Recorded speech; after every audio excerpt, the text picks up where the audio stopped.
graduate from Harvard, but he was called to give a valedictory speech at by Harvard College. And he says, you don't learn about inequity in college. This is something which I was telling you. Life brings a lot of experiences which are not very pleasant. College life, as you would have read in books and all, probably is the best time of your life. But unfortunately, it doesn't teach you what inequity is, right? So that's one thing which he says, he told these people. And then he says, make a difference to the society whatever way you can. And from those to whom much is given, much is expected. You all know that Bill Gates probably is the biggest philanthropist the world has ever seen. Ever. There's nobody in the world ever who has done as much for society as Bill Gates has.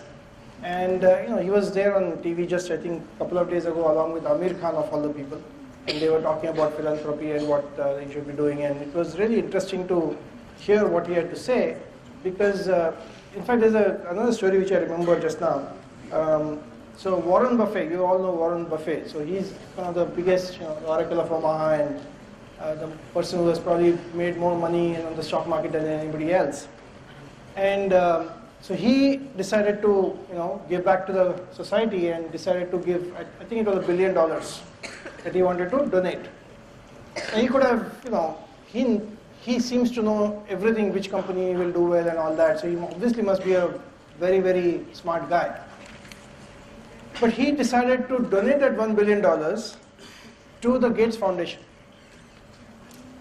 So people were absolutely aghast. They said, why on earth would you donate $1 billion to the Gates Foundation?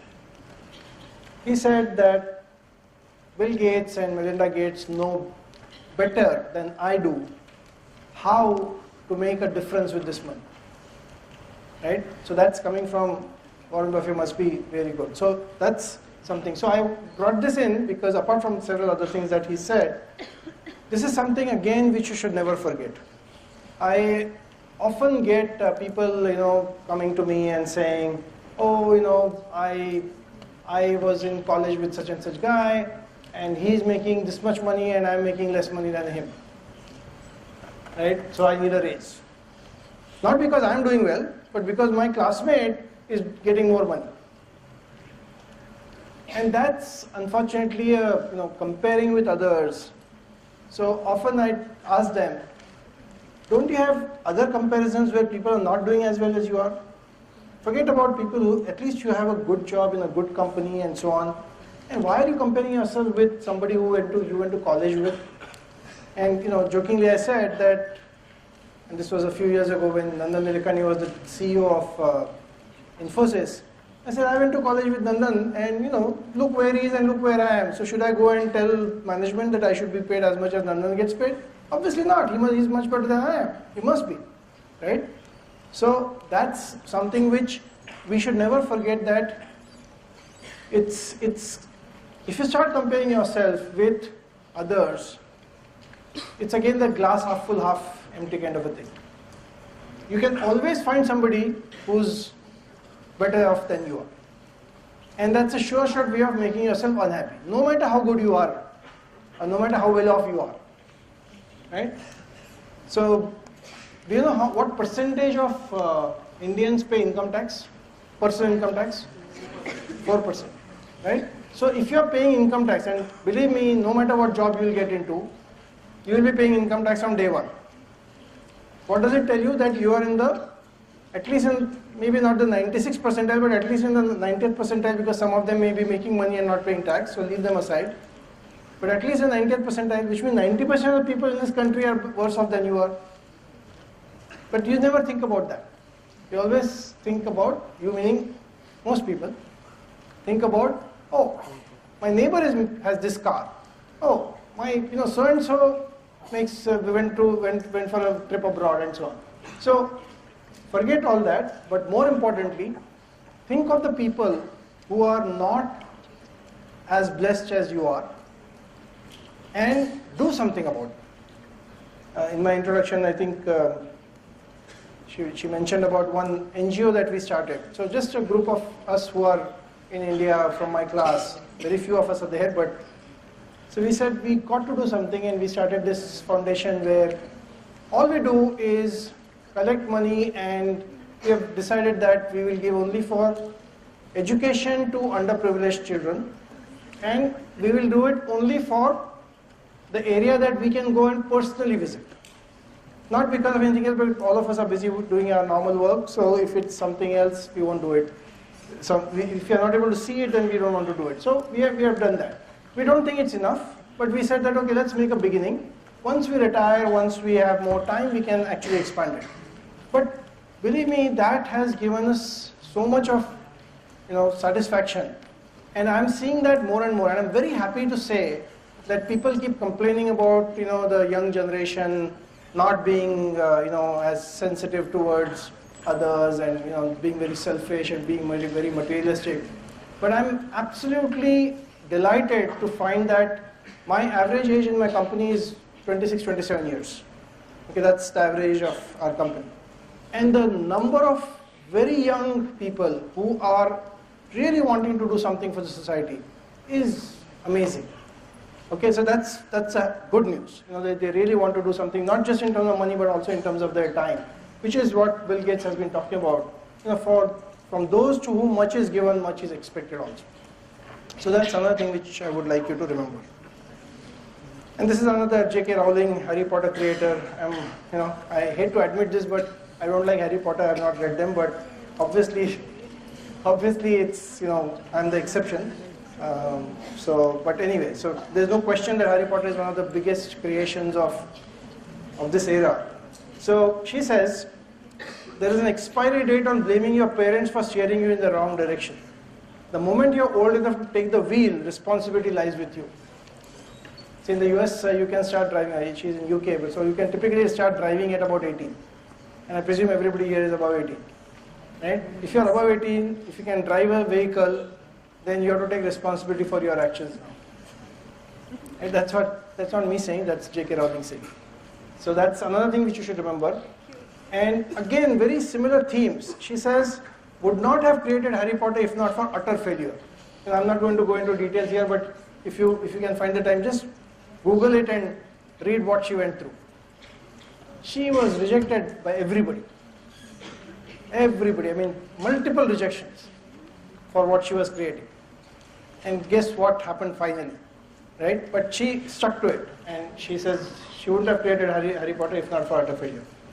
And she says we do not need magic to change the world. We carry all the power we need inside ourselves already. We have the power to imagine better, because this is in the context of the magic that Harry Potter books and movies, etc. talk about. But she says that we have it in ourselves already. It's quite often people will complain, right? Oh, the traffic is bad. Oh, the government is not doing this, etc., etc. How many of us actually try and do something about it, apart from talking about it, apart from criticizing, right? So that's one thing which, again, I can't say that I do a lot, but I realized that, one day I thought that something was cockeyed about some traffic signal and the way it was positioned, it was hidden and all that. And I actually wrote, there's a blog, not a blog, sorry. On Facebook there's a page for Pune Traffic Police. I just, Googled it and found that there's a page. And I went and posted there that such and such a signal, such and such a place, this is the problem. 2 days later, to my shock, it was fixed. Amazing. And then I started following that particular page, and it doesn't happen all the time, but several times people take pictures and upload it there saying that, see, this car has been lying here, or see, this has been parked here, and they actually take action.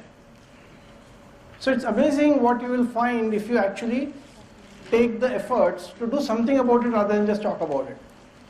Right? So that's another thing. The magic can be within us. I think that's all I had. Now, this was more of my reminiscences, so now open to questions.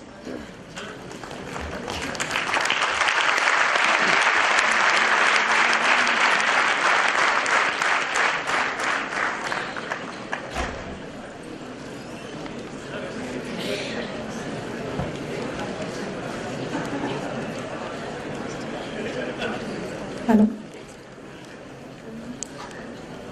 And questions need not be only based on what I said, it can be anything else also.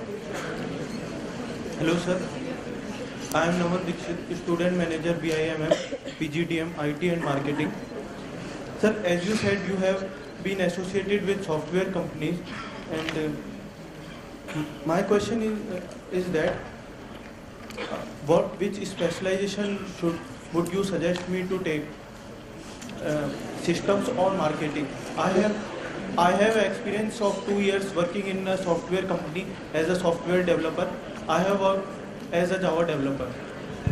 So again, I think the answer was there right in my first slide. What do you enjoy more? Do you enjoy writing code, writing programs, or do you enjoy marketing and talking to people and selling stuff? What do you enjoy more? Do that. It doesn't matter what the prospects are. Nobody knows what the prospects will be after some time. Thank you, sir.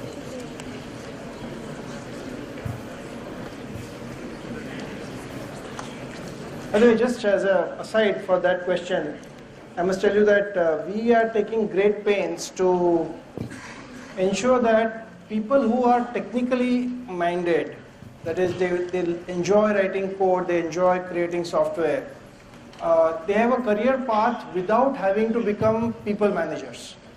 So we have, career path for the technical ladder, and most product companies these days have that, where you may find that a programmer or an architect or a designer may actually be making more money than his or her manager, because they don't want to, or they are not capable of, or they're not interested in managing people, but they are very good at what they do, very good at creating good software.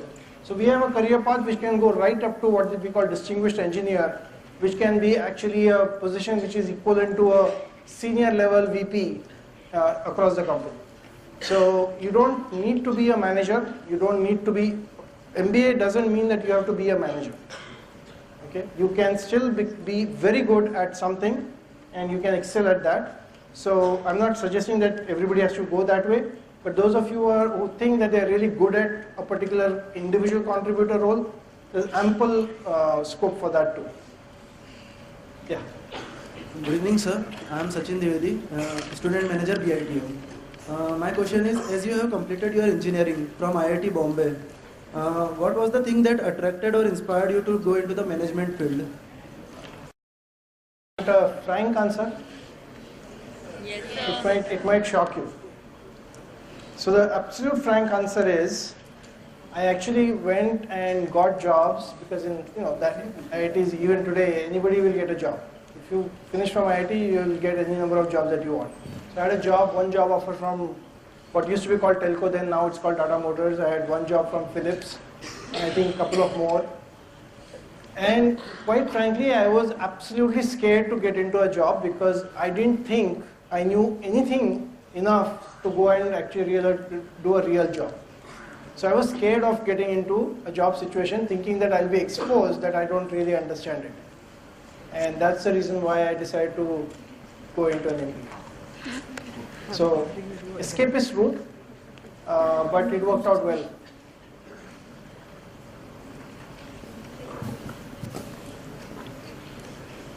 Good evening, sir. Yeah. Sir, as you told that you have been going through very tough times, making your own company and doing so much of work. So you must have faced so much of problem regarding your personal life, handling your professional life together. So how have you managed that?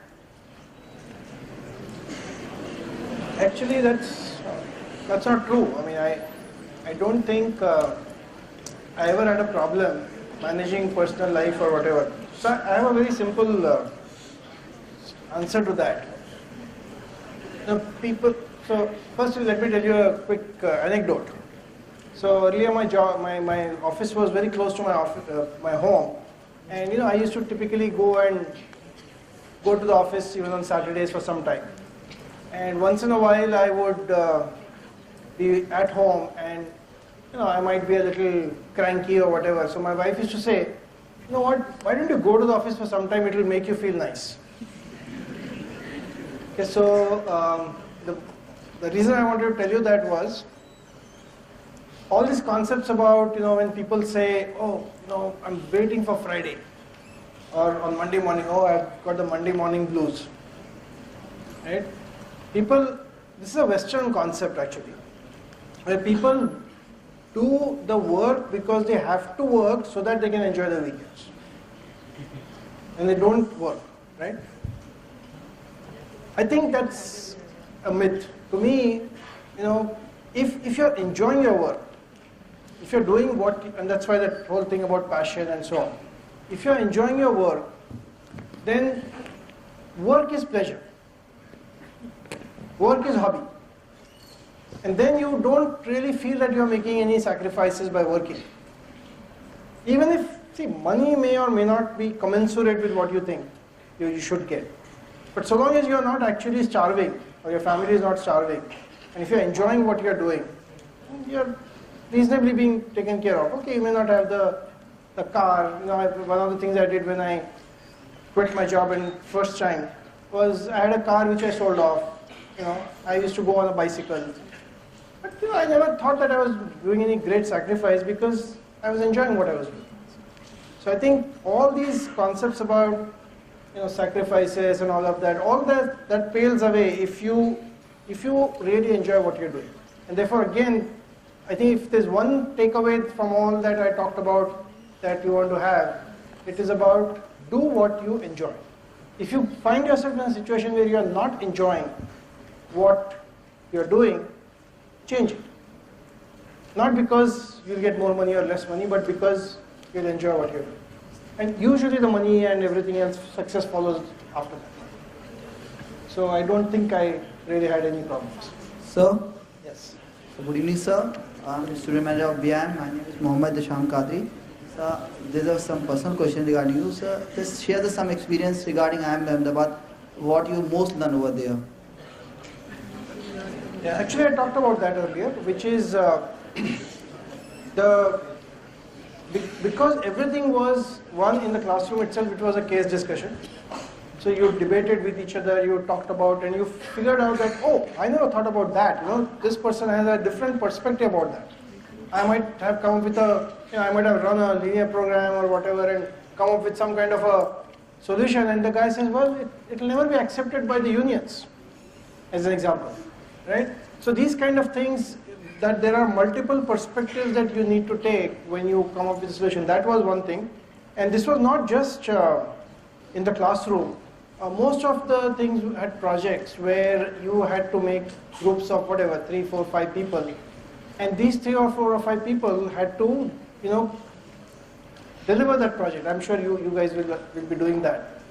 And that whole concept of that you need a team, you need to have assigned roles, that people, no one person can actually do it on his own. You need, and typically you need complementary skills. So you can't start a great company with, say, 3 guys who are all identical, who are all technologists. You need somebody who can market, you need somebody who can handle the people issues. Now this is something which I learned only there. I didn't know about that earlier. Good evening, sir. First of all, I would like to thank you for coming over here and sharing your valuable time with us. Your personal experience was itself a learning for every one of us. So my question to you is the same question I've been asking with every solvent who is coming here to address us. The question is we are from the senior batch. I'm from BIM, PM and HR batch. The question is we are going for our internship after a few weeks. So what are the expectations that you see from an intern in an organization? Yeah. So different people have different expectations from interns.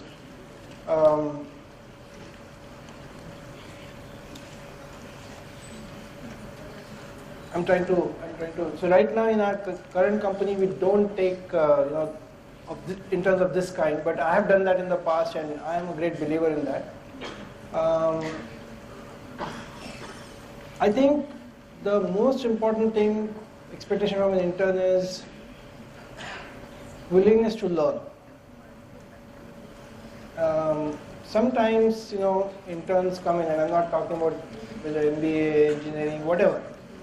they come with a set expectation in terms of the number of hours that they're going to work, or what kind of transport am I going to get, and am I going to get free food in the canteen. These are all really not things you should be worried about. What you should be worried about is trying to, one, learn on your own, and two, deliver something which people will remember you for in that company, no matter how small. So I remember long ago I had a couple of interns from MBA schools. Of course, they were from IIM Calcutta. And my one big system that I was designing, almost the whole design, maybe it was not perfect, but the whole design of that big system, these two people whom I had got for literally for 2 months, they finished in those 2 months. If I had asked people how much time, how many man-months do you think this whole system design will require, probably they would have said about a man-year. These people did it in 4 man-months, which is 1/3 the time, which was quite a revelation. And even today, I remember the names of those people, what they look like. This was, I'm talking about 1983, which is 30 years ago. Many of you were probably not born then. So, but I still remember them vividly. Why? Because they delivered something which was way beyond our expectations. So, not every time everybody can do that, but if you go with that thing that, okay, one, I will not have too many expectations, and two, I will try and learn and deliver to the best of my ability. I think that attitude is probably the most important. I get people saying that, well, I will not be able to work beyond this time, or I must have this and I must have that. Then you are not really here for internship. The idea is you should be willing to learn.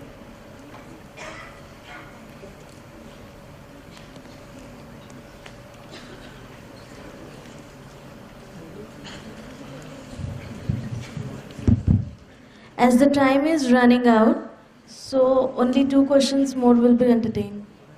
Evening, sir. So this is Yash Pasekar from BIMM PGDM. So as I'm going to take operations as my specialization, I have a couple of questions regarding the same.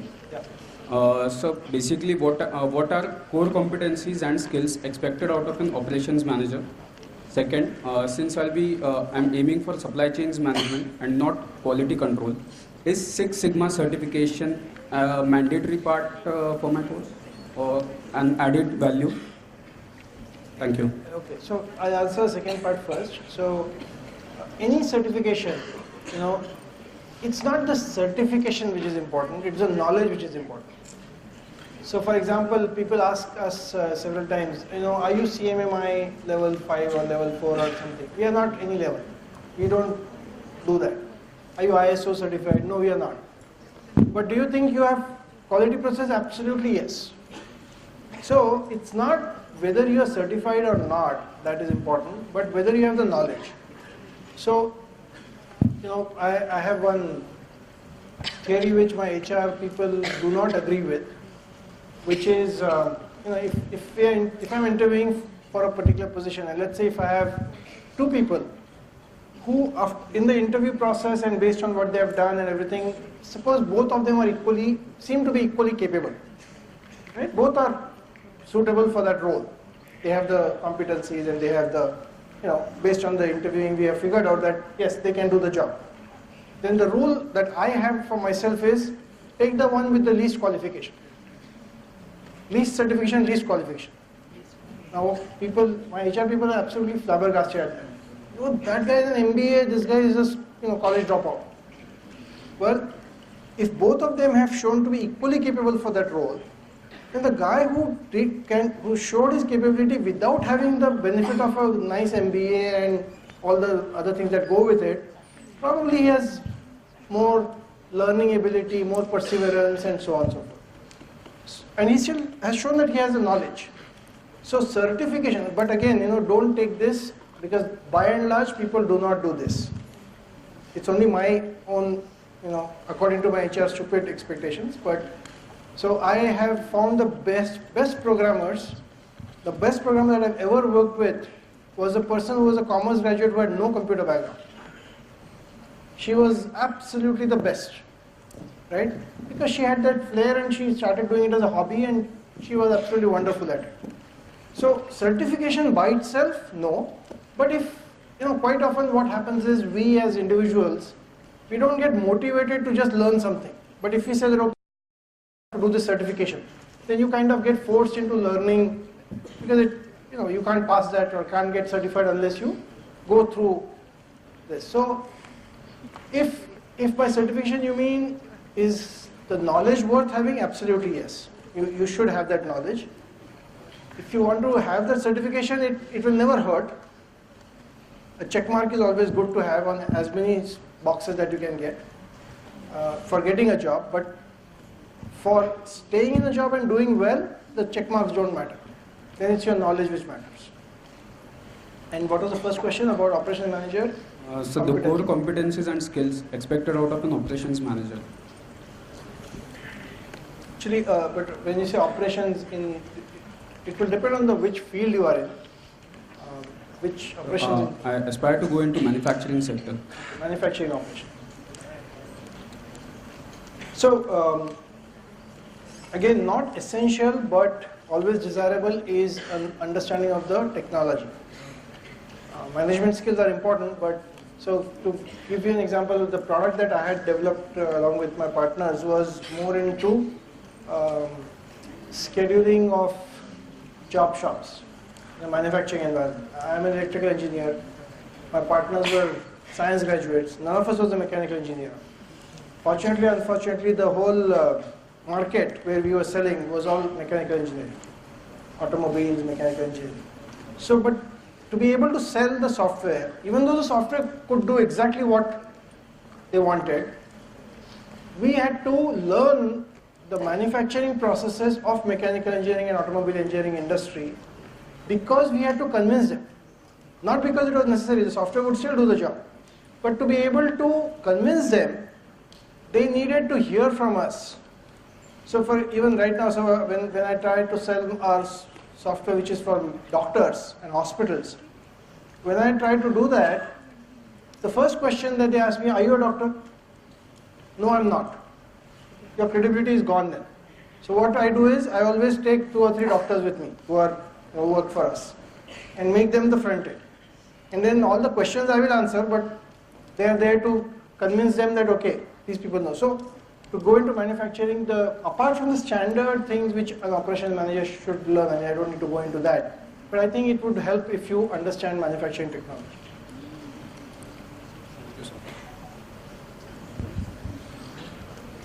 Any questions?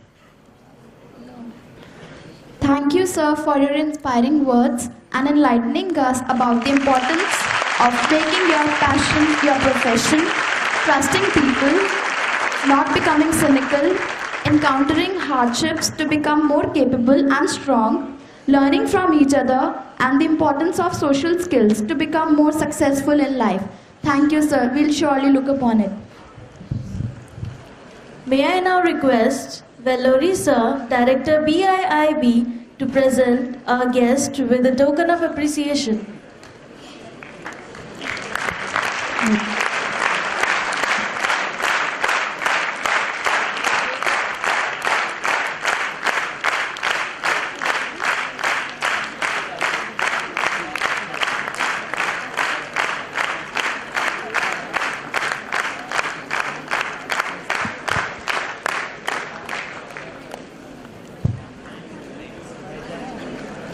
Now, I call upon Priya Kashyap, Student Manager of Sri Balaji Society, to give vote of thanks. Sharing great thought, telling us to focus on our passion, stressing to learn from our failure are some of the teachings of today's session. I, Priya Kashyap, Student Manager, Sri Balaji Society, express our profound gratitude to our guest, Mr. Nitin Deshpande, for sparing his valuable time to grace this occasion and address the student managers of Sri Balaji Society. Sir, we are enlightened with your words of wisdom. We are looking forward for more frequent interactions with you in and off the campus. Thank you, sir. With this, we come to the end of session.